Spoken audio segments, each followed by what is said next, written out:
நேர்களே, ஆடிப்பெருக்கு. இந்த ஆடிப்பெருக்கு என்பது 3/8/2026 திங்கட்கிழமை வருகின்றது. இந்த ஆடி 18 சுபதின நாளாகும். அதாவது இந்த விவசாயம் செழிக்கவும் நாடு வளம் பெறவும் முக்கிய ஆதாரமான நீர்நிலைகள் போற்றி வழிபடும் ஆடிப்பெருக்கு விழா ஆகஸ்ட் 3ஆம் தேதி கொண்டாடப்பட உள்ளது. இந்த ஆடி 18 அம்மனுக்கு மிகவும் உகந்த மாதமாகும். கருதப்படும் ஆடி மாதத்தில் வரும் அனைத்து நாட்களும் விசேஷமானவையாகும்.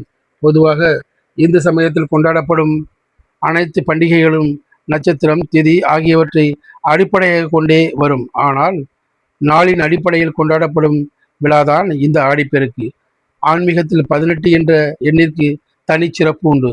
உதாரணமாக புராணங்கள் 18, மகாபாரத பருவங்கள் 18, பகவத்கீதையில் உள்ள பிரிவுகள் 18, பாரத போர் நடைபெற்ற நாட்கள் 18, சபரிமலையில் உள்ள படிகள் 18 என ஏராளமான சிறப்புகள் உள்ளன. அந்த வகையில் ஆடி மாதத்தில் வரும் 18வது நாளை ஆடி பெருக்கென்று கொண்டாடுகிறோம். இதை ஆடி 18 பெருக்கு என்றும் சொல்வதுண்டு. நதியை போற்றும் நாள் ஆடி மாதம் என்பது பருவமழைகள் பெய்யும் காலமாகும். இதனால் நீர்நிலைகள் நிரம்பி விவசாயத்திற்கு உயிர் கொடுக்கின்றன. பஞ்சபூதங்களில் மிகவும் முக்கியமானது நீர். அந்த நீரில் இருந்தே உலக உயிர்கள் தோன்றியதாக கூறப்படுகிறது. மற்ற நாட்களில் வறண்டிருக்கும் ஆறுகள் ஆடிப்பெருக்கின் போது பொங்கி பெருகி வரும். இவ்வாறு நீர்வளம் பெருகுவதை கொண்டாடும் நாளாக, நீர்நிலைகள் போற்றி வழிபடும் நாளாக ஆடிப்பெருக்கு உள்ளது. ஆடிப்பெருக்கு தமிழ் மக்களின் முக்கிய பண்டிகையாகும். ஆடிப்பட்டம் தேடி விதை என்பது பழமொழி. ஆடி மாதத்தில் விவசாயிகள் நெல், கரும்பு போன்றவற்றை விதைத்தால்தான் தை மாதத்தில் அறுவடை செய்ய முடியும். அன்றைய தினம் நதிகளின் கரையோரம் பிரார்த்தனைகள் செய்யப்படுகிறது. குறிப்பாக காவிரி தாய்க்கு நன்றி தெரிவிக்கும் நாளாகவே ஆடிப்பெருக்கு கொண்டாடப்படுகிறது. ஆடிப்பெருக்கு வழிபாடு தீபாவளி தினத்தன்று எவ்வாறு கங்கா தேவி அனைத்து நீர்நிலைகளிலும் நிறைந்திருப்பாரோ அதேபோல் ஆடிப்பெருக்கன்று காவிரி தாய் அனைத்து நீர்நிலைகளிலும் இருப்பதாக ஐதீகம். ஆடிப்பெருக்கன்று அதிகாலையில் குளித்துவிட்டு வீட்டில் விளக்கேற்றி வழிபட வேண்டும். பின்னர் ஆற்றங்கரையில் ஓர் இடத்தை தேர்வு செய்து அதில் இலை விரித்து அகல் விளக்கு ஏற்றி வைக்க வேண்டும். மேலும் வெற்றிலை, எலுமிச்சம்பழம் படைத்து கற்பூர தீபம் காட்டி வழிபட வேண்டும். சிலர் வாழை இலையில் தீபம் ஏற்றி மங்கள பொருட்களோடு நதியில் மிதக்க விட்டு வணங்குவார்கள். அப்போது காவிரி தாயை மனதில் நினைத்து கொள்ள வேண்டும்.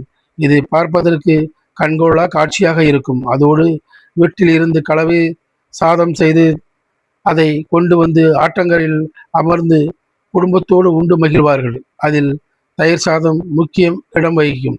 தாலிச்சரடு மாற்றுதல். புதிதாக திருமணமான பெண்கள் ஆடிப்பெருக்கன்று தாலி கயிற்றை மாற்றிக்கொள்வார்கள். அன்றைய தினம் அதிகாலையில் எழுந்து குளித்துவிட்டு தங்கள் தாலியில் உள்ள மஞ்சள் கயிற்றை நீக்கிவிட்டு புதிய மஞ்சள் கயிற்றை தங்கள் கணவன் கையால் கட்டிக்கொள்வார்கள். இதன் மூலம் மாங்கல்ய பாக்கியம் நீடிக்கும் என்பது நம்பிக்கை. கன்னி பெண்களும் அம்மனை நினைத்து மஞ்சள் கயிற்றை கட்டிக்கொள்கிறார்கள். இவ்வாறு செய்வதன் மூலம் விரைவில் அவர்களுக்கு நல்ல வரணமையும் என்கிறார்கள். சுமங்கலிகள் தீர்க்க சுமங்கலியாக இருக்க வேண்டும் என்று வேண்டிக் கொள்கிறார்கள். ஆடியில் இந்த நாள் மட்டும் விதிவிலக்கு. பொதுவாக ஆடி மாதத்தில் திருமணம் போன்ற எந்த வித சுபகாரியங்களும் செய்ய மாட்டார்கள். ஏனென்றால் இந்த மாதம் முழுவதும் இறைவனுக்கு ஒதுக்கப்பட்ட மாதமாகும். ஆனால் ஆடிப்பெருக்கன்று மட்டும் நல்ல நேரம் பார்த்து நல்ல காரியங்களை மேற்கொள்ளலாம். இந்த ஆண்டு ஆடிப்பெருக்கு விழா என்பது வரும் திங்கட்கிழமை 3/8/2026 அன்று கொண்டாடப்பட உள்ளது. ஆகையால் எனதரும் நேயர்களே, இந்த ஆடி 18 நல்லா சிறப்பாக கொண்டாடி மகிழ வேண்டும் என்று சொல்லிக்கொண்டு நான் மீண்டும் உங்களை வேறொரு பதிவிலே சந்திக்கின்றேன். நன்றி, வணக்கம். என் இனிய தமிழ் மக்களே, உங்கள் ஆதவன் டிவியில் ஆதவன் டிவியுடன் இணைந்திருங்கள். உங்கள் ஆதவன் டிவியில் ஆதவன் டிவியுடன் இணைந்திருங்கள்.